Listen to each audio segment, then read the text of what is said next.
ભાષા વિજ્ઞાનમાં તમારે આવશે ભણવાનું જુદી જુદી ભાષાઓ. તો ત્યાં પણ બતાવ્યું છે આપણને કે બે પ્રકારના ભાષાના કુળ થયા. અહીંયા મેં કાલે કદાચ ટીવાયમાં જોયું હતું. Indo European, Indian language, European language. અને એમાં પણ જે તરફની ભાષા હોય એ પ્રમાણે બોલવાના ઉચ્ચાર હોય. હવે આપણે ભાષા તરફ નથી જવું, ઇન્ડિયન નોલેજ છે એટલે. ત્યાર પછી જોઈએ તો જુદા જુદા શાસ્ત્રો. ધારો કે માંદા પડ્યા તો આયુર્વેદ.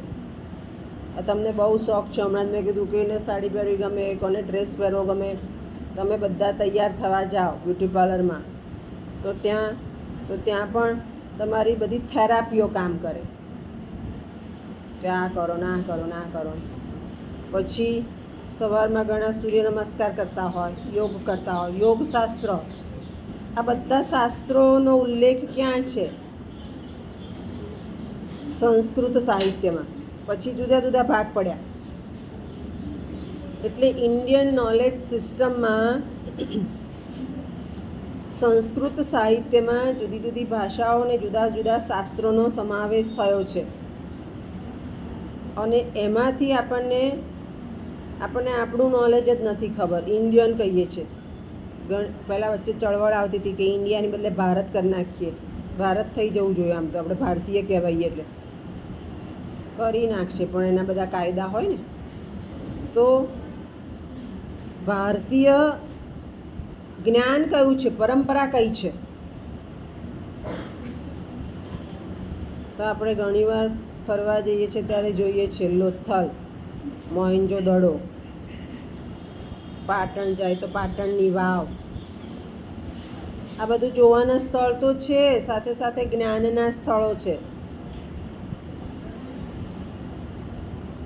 કોઈ પણ જગ્યાએ જઈએ કે કંઈ પણ જોઈએ તો દ્રશ્ય માણીએ, સૌંદર્ય માણીએ, સાથે સાથે જ્ઞાન પણ મેળવીએ. જ્ઞાન છે જ, દ્રષ્ટિ નથી.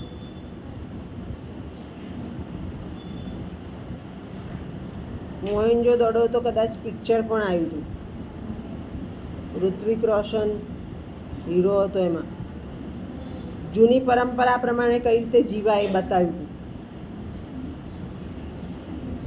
એટલે જો પિક્ચર પણ સંસ્કૃત સાહિત્યના આધારે આવે કે બેન તમે તો સંસ્કૃતને વળગી જ રહ્યા. ના, આપણું જે ભારતીયતા છે એ સંસ્કૃત સાહિત્યમાં છે. ભારતીયતાને વળગી રહી.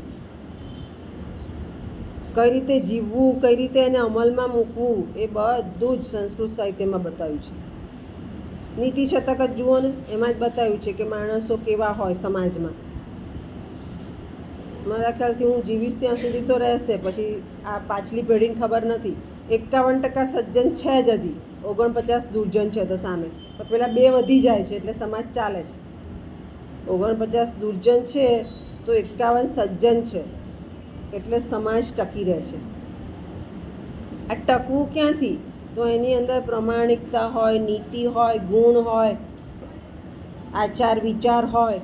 આ બધી બાબતો હોય ત્યારે વ્યક્તિ એની અંદર ટકી રહે. એમને ટકી નથી શકાતું. તમારી પોતાની એક કેરેક્ટરિસ્ટિક્સ ઊભી થાય છે અને એ કેરેક્ટરિસ્ટિક્સ જ તમને ઓળખે.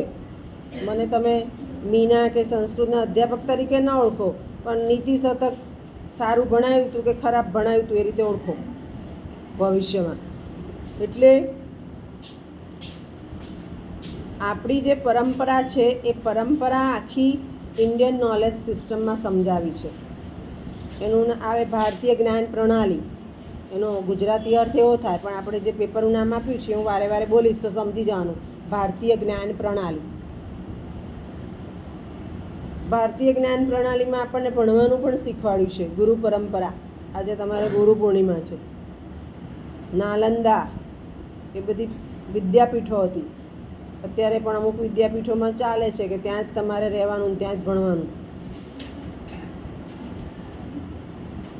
જે જ્ઞાન આપે છે એ જ્ઞાન ત્યાં પૂરું કરવાનું નક્કી કર્યું હોય દિવસમાં, 2-3 દિવસમાં, પછી આગળ જવાનું. અત્યારે જે ન્યૂ એજ્યુકેશન પોલિસી આવી એ નાલંદા સમયમાં હતી કે જૂની તમે સિરિયલ જોતા હશો ને તેમાં આવશે જોધા અકબર. તો સ્ત્રીઓને યુદ્ધ કરતા આવડે, શણગાર સજતા તો આવડે પણ યુદ્ધ કરતા આવડે. ઝાંસીની રાણી ભલે પોતે ઘોડા સાથે બલિદાન આપ્યું પણ સાહસ કર્યું. એટલે જે પ્રાવીણ્ય છે, પ્રાવીણ્ય બધું જ ભારતીય પરંપરામાં છે કે કઈ રીતે તમારે હોશિયાર થવું. એના બધા શીખવાના સ્ટેપ્સ હોય, એ શીખી જાઓ એટલે આવડી જાય, હોશિયાર થઈ જવાય. પણ એ શીખવું પડે. અને ત્યાં પણ બતાવ્યું છે કે માત્ર એક જ વિષય આવડે એ નહીં. ઘણી વાર તમે લાઈવ શો જુઓ છો તો જજ બોલે છે કે તમે આ ગાઓ છો કે આ ડાન્સ કરો છો તો હવે તમારી કમ્ફર્ટ ઝોન છોડીને બીજું કરો. કમ્ફર્ટ ઝોનમાં તો બધા કરી શકે પણ બીજું કરવા જઈએ ત્યારે આપણે શીખવાનું છે. અને જ્યારે બધું આવડે, પેલું કમ્ફર્ટ ઝોનવાળું તો 70% પહોંચી જવાના છીએ, 30%માં જ આપણે થોડા આગા પાછા થઈએ છીએ. અને એ શીખી જઈએ તો આપણે 90% પર પહોંચી જઈએ. 100% પર ના પહોંચીએ પણ 90% પર પહોંચી જઈએ. અને એ રીતે આખું વ્યક્તિત્વ વિકસાવવું એવું ભારતીય જ્ઞાન પરંપરામાં બતાવ્યું છે. એ જ અત્યારે તમને ન્યૂ એજ્યુકેશન પોલિસીમાં આપ્યું કે તમારે એક જ વિષય ભણવો નહીં. પહેલાં એવું હતું, અમારા વખતે એક જ થતું હતું, સંસ્કૃત જ ભણવાનું, બીજું નહીં. હવે તમને ઘણા બધા વિષય આપ્યા અને ઘણા બધા વિષયમાં તમારું પ્રાવીણ્ય, હોશિયારી, તમારી લાયકાત, તમારી કેપેબિલિટી પુરવાર કરો તો વાંધો આવે નહીં. અને એ પુરવાર કરવું એટલું જ મહત્ત્વનું નથી. હમણાં ટીવાયમાં નવું પેપર મૂક્યું છે સુંદરકાંડ. હવે આપણને સુંદરકાંડ વિશે એટલો જ અનુભવ છે કે સુંદરકાંડ એટલે 2 કલાક ગવાય, સરસ સંભળાય, હનુમાનજીનું નામ લઈએ.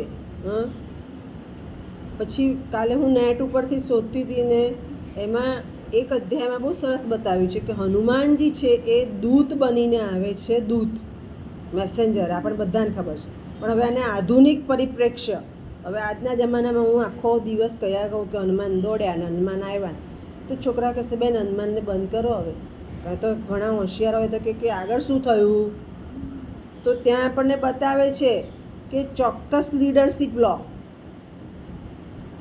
હનુમાને આખા વાંદરાઓની લીડરશિપ લીધી ને, એટલે એમ કે ચોક્કસ લીડરશિપ હશે તો આયોજન સારું થશે. 10 જણા બોલ્યા જ કરશે તો આયોજન નહીં થાય. કોઈક એક નક્કી કરે, હોશિયાર હોય, એ પ્રમાણે 10 કરશું તો આખું પૂરું થઈ જશે. એટલે ત્યાં આધુનિક પરિપ્રેક્ષ્ય છે કે યોગ્ય લીડરશિપ હોવી જોઈએ. યોગ્ય લીડરશિપ હોવી જોઈએ. આ બધી જ વાત ભારતીય જ્ઞાન પરંપરામાં છે અને એ ધીમે ધીમે તમારા અભ્યાસક્રમમાં છે. એમ બંને રીતે આપણે પૂરું કરીશું. ગુરુવારે હું ભણાવીશ, શુક્રવારે રૂપાબેન. હો ને? બરાબર.